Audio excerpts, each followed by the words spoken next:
I think I was drawn to anthropology because of my multi-ethnic background. I grew up in a house where we had a bunch of different cultural practices from all over the world that were a part of us and where we came from.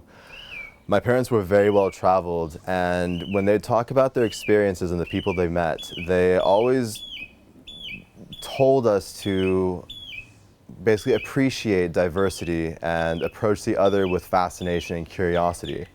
So in that, I think I was primed to become an anthropologist.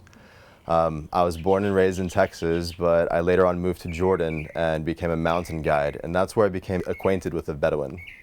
My name is Hamza Saleh, and the title of my project is The Urba's Resistance: How Bedouins in Beida Use Medicine to Maintain Their Cultural Identity. I did my field research in Beida village, Jordan, which is near Petra. So this place is Petra, the backside of Petra, backside. And it was constructed by the Nabateans between 50 BC and 150 AD. That's an Indiana Jones moment right there. And people, they carved this out of the mountains. And I don't know if it shows up in the camera, but there's really intricate artwork, and it still stands today, 2,000 years later. The Bedouins who live there and in the surrounding areas of Petra have been added to UNESCO's list of intangible heritages. And that basically means that their culture and identity in practice is on the verge of extinction. And this is brought about because of the rapid modernization processes that have been propagated by the state, as well as the tourism industry, which they cater to on a daily basis. Among the most significant things I experienced when I was in the field is that really we're all human.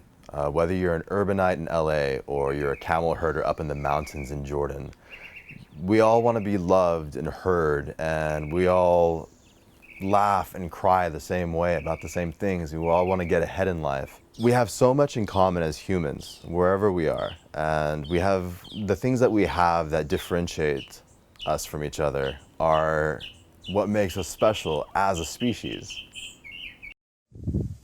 Yo, yo, yo, yo, yo.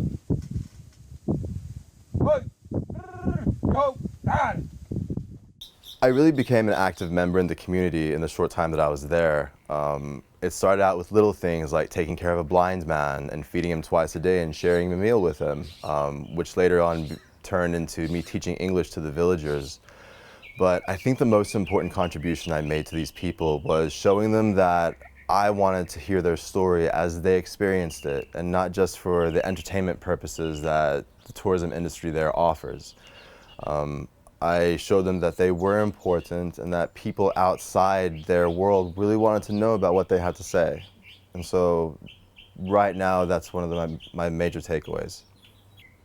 I think that I'm contributing to the community there by giving them a voice and letting them know that their cultural practices that they hold as important are important to us too, as scientists and as their fellow human beings. I mean, we're all a part of this thing called humanity, and we all add to it, making that spectrum more colorful and richer. And I think that with their position right now, they need to know that they're just as important and valid for that. The advice I'd give to future students in this program is, you know, you're always going to walk into these awkward situations and these awkward moments, and just remember that you are an anthropologist, and that means that you have an incentive to stick around and find out what happens next. It is all data after all, and you want to know what that data is and what it can offer your research. It will offer a greater context. It'll offer you insight to ask more questions. So just don't shy away and don't back down. Your excuse to keep going forward is that you're a scientist.